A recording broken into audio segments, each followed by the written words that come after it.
வணக்கம். இந்த கோடை வெயில்ல நம்ம கீழே பிளைன்ஸில் இருந்துட்டு பார்த்தீங்கன்னா ரொம்ப புழுக்கமாக இருக்கும். ஏசி வந்து ஆர்டிஃபிஷியல். பட் இயற்கையான இடத்துக்கு போகணும்னு சொல்லிட்டு நிறைய ஃபேமிலிஸ் வந்து டிசைட் பண்ணுவாங்க.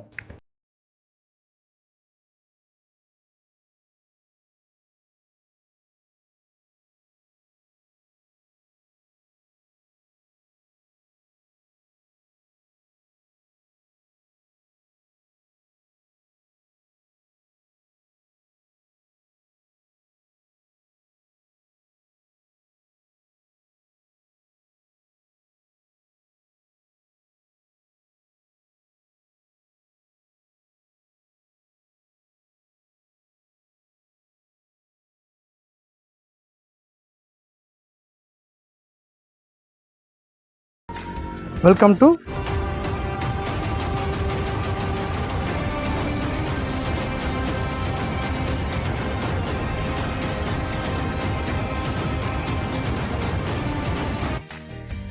வாங்க.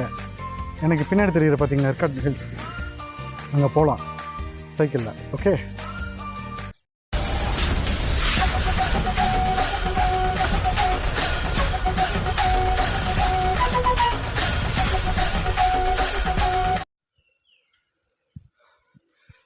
காலை குளிர்ச்சியான வணக்கம் நண்பர்களுக்கு. என்ன விஷயம் கேட்டிங்கன்னா, இன்றைக்கி May 1 தின வாழ்த்துக்கள் என் சார்பாக உங்கள் அனைத்து குடும்ப நண்பர்களுக்கும். மொத்தம் பார்த்திங்கன்னா ஏற்காட்டில் 20 ஹேர்பின் பெண்ட்ஸ் இருக்குது. ஃபஸ்ட்டில் பெண்டில் இருந்து 20வது பெண்டு வரைக்கும் ஒரு பெண்டுக்கு ஒரு வலைக்கு ஒரு நேம். ஃபஸ்ட்டு வளைவோட பேர் என்ன கேட்டிங்கன்னா தீரன் சின்னமலை வளைவு. அதுக்கு முன்னாடி அடிவாரம் ஏறும்போதே பிள்ளையார் முருகன் அனந்தம்பிகள் கோயில் இருக்கிறது. அங்கே தரிசனம் பண்ணிவிட்டு உங்கள் ஆசீர்வாதத்திற்குடன் ஏற்காடை நோக்கி செல்கிறேன்.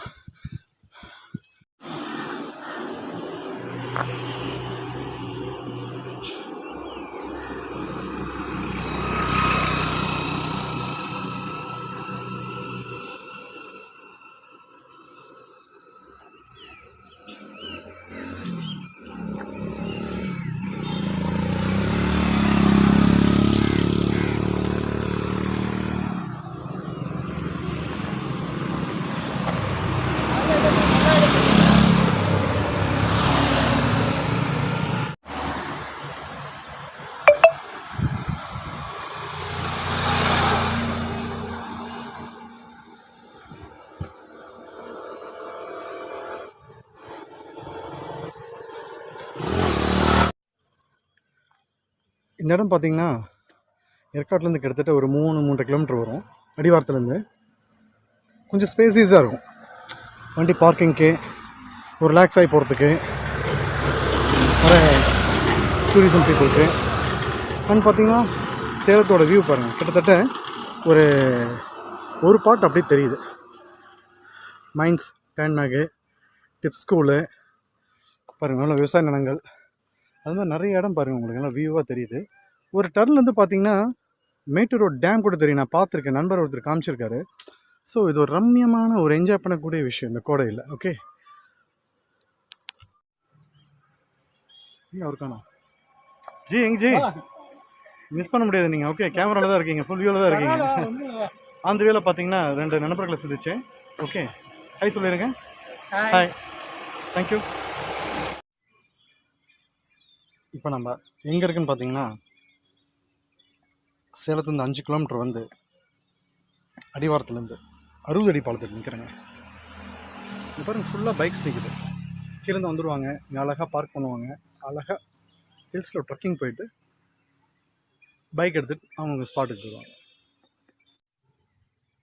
சரி, இது வரைக்கும் நம்ம அந்த வேலை உள்ள சில விஷயங்களை நம்ம உங்களோட ஷேர் பண்ணுங்க.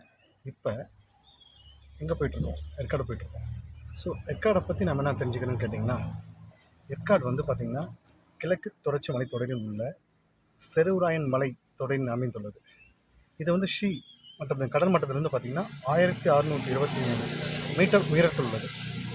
இதெல்லாம் சரி, ஏற்காடுன்னு ஏன் பேர் வந்துச்சு தெரியுமா உங்களுக்கு? ஏற்காடு பழைய பேர் வந்து ஏரிக்காடு. அது நாள்பட மாறி தான் ஏரிக்காடு என்பது ஏற்காடானது. ஓகே,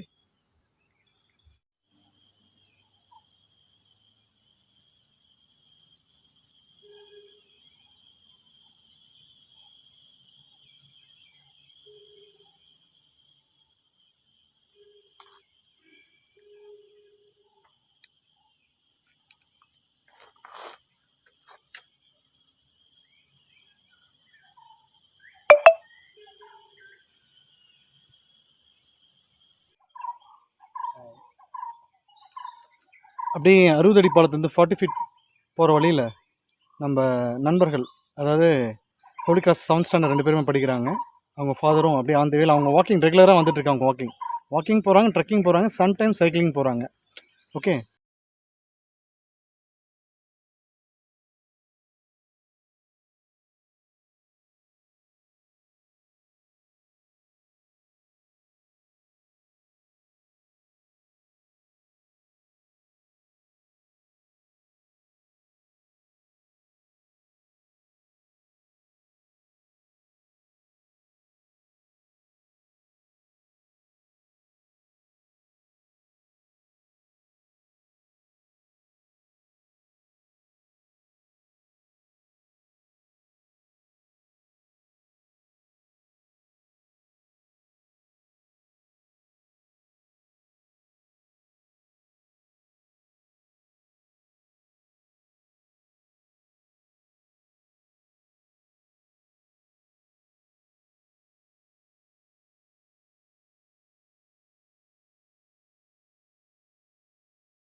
இது வந்து பார்த்திங்கன்னா சாலைப்பாறை முனியப்பன் கோயில்.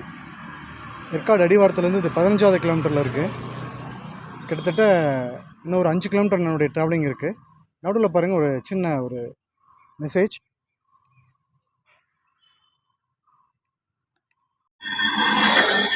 17வது வளைவிலிருந்து ஒரு சின்ன செய்தி ஓய்வுடன்.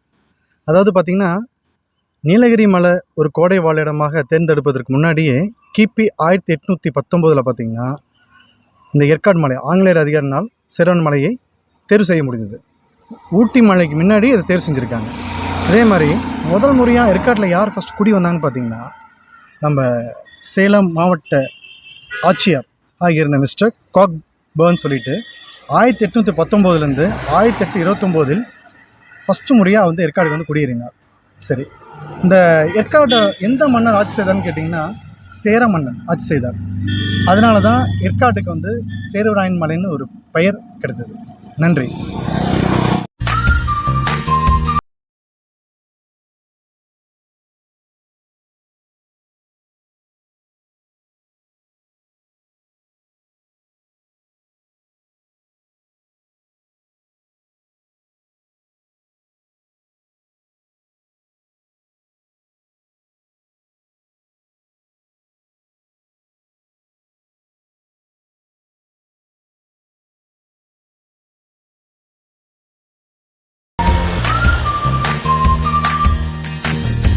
நன்றி நண்பா, கரெக்டாக டெஸ்டினேஷன் தெளிவாக கூட்டிகிட்டு வந்துட்டேன். தேங்க்ஸ்ப்பா. ஓகே,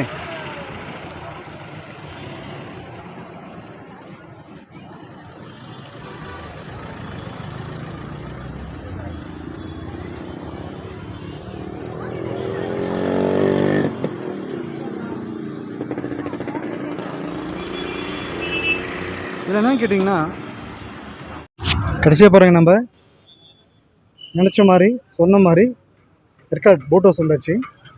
இந்த இந்த ஏற்காடு அந்த லேக்குக்கு என்ன பேருன்னு கேட்டிங்கன்னா எம்பேர் லேக்குன்னு சொல்லுவாங்க. நடுவிலே பாருங்கள் ஒரு இயற்கையாக அமைஞ்ச ஒரு தீவு இருக்குது.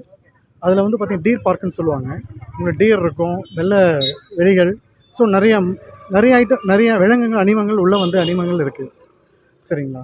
இப்போ என்ன சொல்ல வரேன்னு கேட்டிங்கன்னா மே மாதம் நார்மலாக பார்த்தீங்கன்னா 3rd வீக்கும் 4th வீக்கும் வந்து பார்த்திங்கன்னா ஃப்ளவர் ஷோ நடக்குங்க. எப்படி ஊட்டி நடந்துகிட்ருக்கோ அது மாதிரி ஃப்ளவர் ஷோஸ் நடக்குது. இங்கே வந்து ஃப்ளவர் ஷோ வந்து 2019 அப்புறம் நடக்கவே இல்லை. தெரியும் உங்களுக்கு, ஏன் வேர்ல்டு வைஸில் அந்த இஷ்யூ இருந்ததுனால, கோவிட்னால. ஸோ 2022க்கான ஒர்க்கு வந்து February 1st வீக்கில் ஸ்டார்ட் பண்ணிட்டாங்க கவர்மெண்ட்டில் இருக்குது. கிட்டத்தட்ட ஒரு 7500 வகையான பூக்கள், ஃப்ளவர்ஸ் வந்து இங்கே வர மாதிரி ஒரு நியூஸ் சொல்கிறாங்க. உண்மையாக நல்லாயிருக்கும்.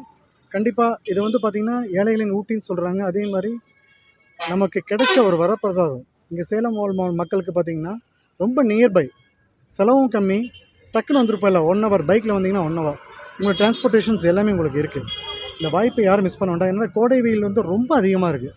ஸோ இதுலேருந்து நீங்கள் எஸ்கேப் ஆகணும்னா கண்டிப்பாக இந்த மாதிரி ஆப்பர்ச்சுனிட்டி நீங்கள் வந்து யூஸ் பண்ணிக்கிட்டால் மட்டும் தான் ஃபேமிலியில் அவங்களுக்கு ஒரு ரெஃப்ரெஷ்மெண்ட் மாதிரி இருக்கும், ஸ்ட்ரெஸ் ரெடியூஸ் ஆன மாதிரி இருக்கும். ஸோ நிறைய அட்வான்டேஜஸ் இருக்குது. ஓகேங்களா? சரி, மீண்டும் நம்ம அடுத்த ஒரு வீடியோவில் சந்திப்போம். நன்றி, வணக்கம். முக்கியமான விஷயம், அடுத்த வீடியோ வந்து பார்த்திங்கன்னா இது ஒரு வித்தியாசமான இது சுற்றுலாத்தலம். ஓகேங்களா? கோடைவாழ் தலம், சுற்றுலாத்தலம். அடுத்தது வந்து உலக அதிசயங்களில் நீங்கள் பார்க்காத ஒரு விஷயத்தை விளக்கத்தை நான் கொடுக்க போகிறேன். கண்டிப்பாக நான் ஒரு நல்ல விஷயங்கள் உங்களுக்கு ஷேர் பண்ணுற மாதிரி நீங்களும் மற்றவங்களுக்கு இந்த விஷயத்தை எடுத்து சொல்லுங்கள் என்னங்க. ஓகேங்களா? நன்றி. அடுத்த வீடியோ வந்து கண்டிப்பாக ரொம்ப